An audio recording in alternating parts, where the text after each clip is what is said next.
Mike, can you talk to us about the last 2 or so months since Coach Ash got let go, and then you had kind of the limbo, and then all of a sudden you're retained. What was that like for you and your family?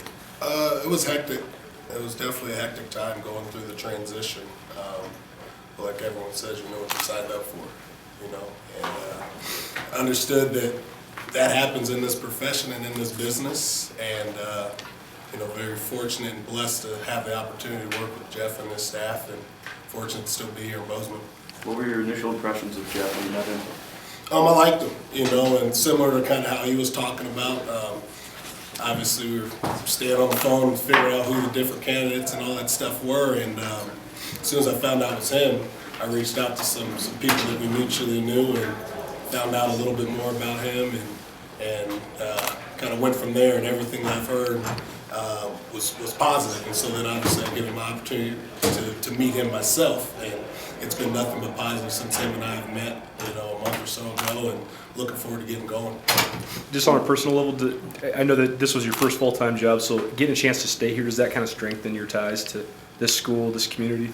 I would say so. I think anytime. I mean, even, you know, I look back even to my time as a GA, and I went through the transition with Coach Embry being fired and Coach McIntyre coming in, and being able to be retained there. I felt more of a sense of pride in terms of saying, hey, I am a Buff. I am, you know, that's where I am, and they believe in me and my ability to help this place. And I feel the exact same way here.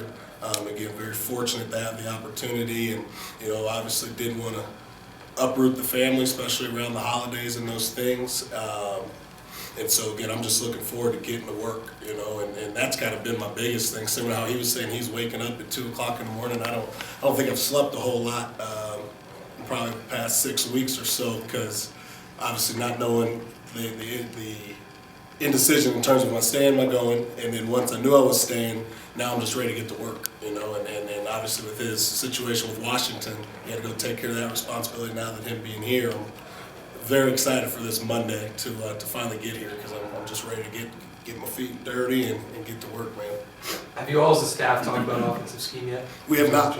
We have not talked about offensive scheme, but the thing we have talked about, again, started talking today about the core values of the program, and they're very aligned with the same way that I see college football, and I think it's a recipe to win and win long term.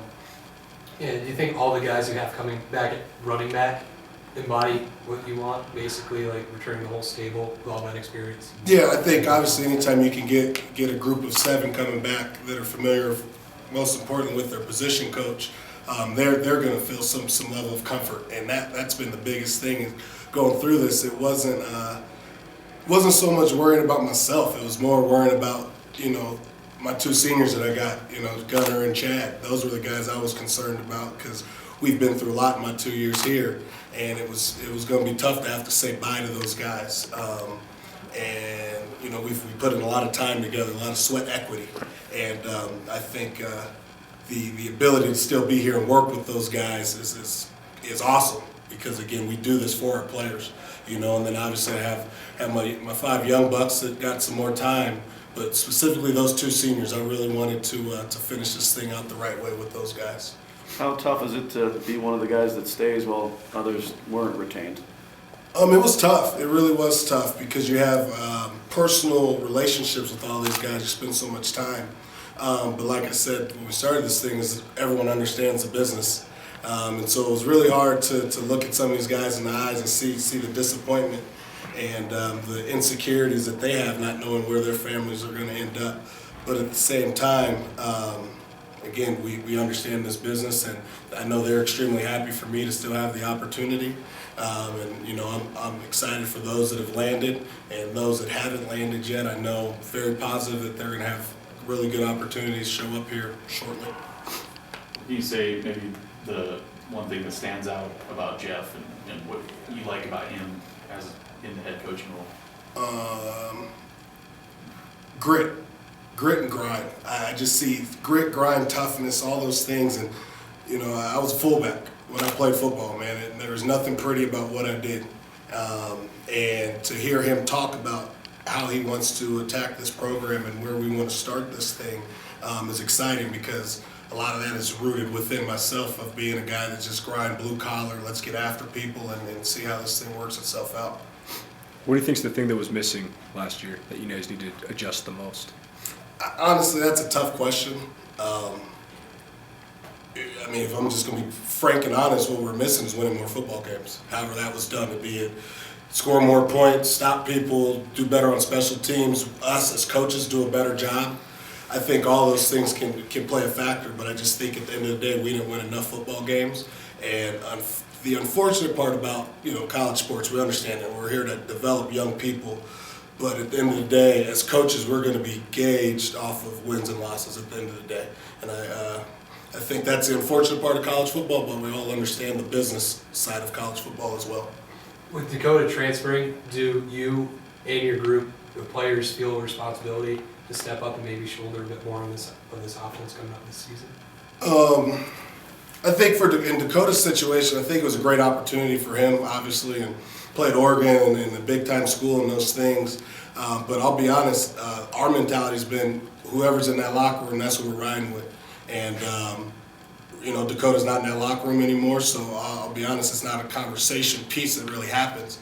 We talked about it when it was in process, a possibility of it happening. But since it's happened, I have not had any conversations. And I know the mentality of the guys in my room. We come to work every day. That's what we do. We're blue collar. There's nothing pretty about what we do. And that's kind of the culture I want to create within my running back room and have. We're not the pretty running backs that are out there that are looking for those home run hits. We're going to be that blue collar group that brings our hard hat and lunch pail every single day, and we're going to play hard and we're going to play for each other and do it the right way. But with a first-year starter next season, do you feel like you guys will be leaned on a bit more? I guess you could say that right now on January 4th. You know what I mean? We'll see come September when we're out there. And if that's what we need to do as a program to win football games, then we'll shoulder that. We'll take whatever it is. If we need to take 2 carries a game to help us win football games, we'll do it. And if we need 60 carries a game, we'll gladly do it as well. At the end of the day, these players just want to win football games. And obviously us as coaches, that's our job, is to help develop them as young people and win football games. What's being asked of you in the next month before signing day? Recruit. I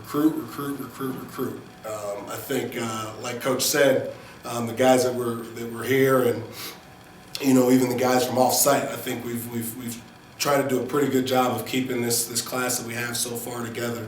And now our next job is to go out there, keep those guys obviously, and then find some more guys that we can make Bobcats that will represent this university the right way.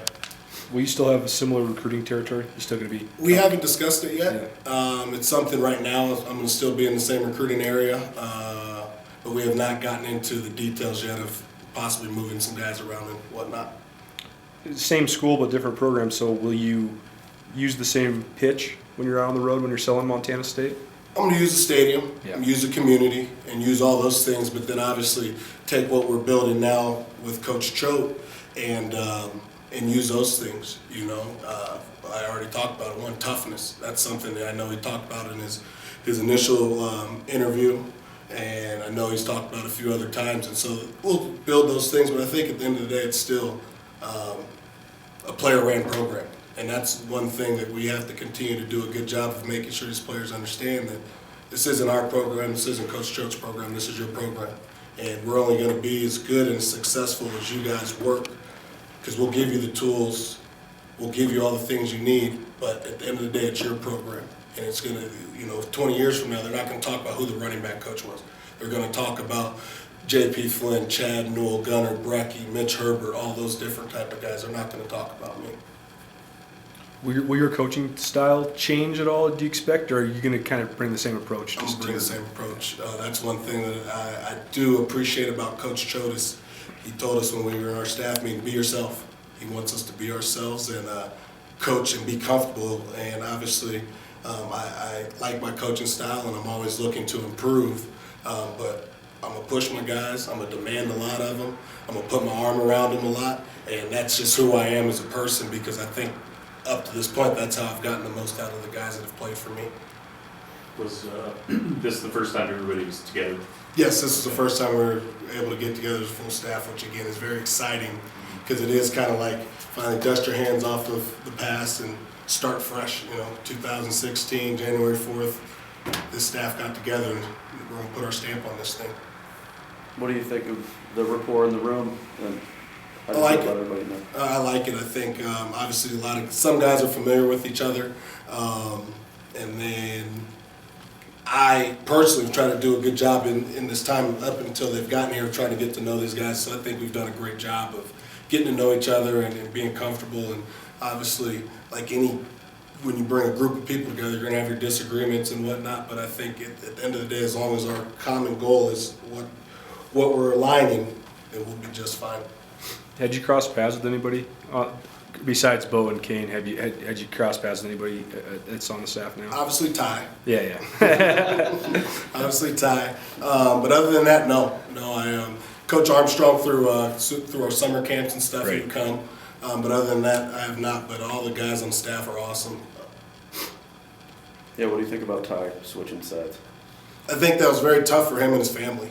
That's the first thing that comes to mind. Obviously, me being a Bruin, I just think of myself on the flip side. How would I go from being this to being that? And so that's kind of the way I look at it. But I think it was tough for him. But I'm excited he's over here because in my 2 years against him, I'm 0-2. So I'm happy he's here, and I think listening to when we went through and talked about our experiences as coaches, he brings a lot of experience as a coach. And for me, as a young coach that aspires to make it one day in this business, those are the type of people I want to coordinate, and other guys have had a lot of experience in this business, so I can continue to hone my own craft. Last year, just the way it ended, we used that as motivation going into the offseason, going into next season. Yeah, I hate losing, man. I'm a competitor. I hate losing, no matter if it's Madden, NBA 2K, food eating contest, or whatever it may be. I don't like losing, and at the end of the day, we didn't win enough football games. So for me, I don't need to use this motivation. We lost one last year. I'm using this motivation. We lost 6 last year. I got a lot of motivation, and I didn't do a good enough job last year in terms of coaching.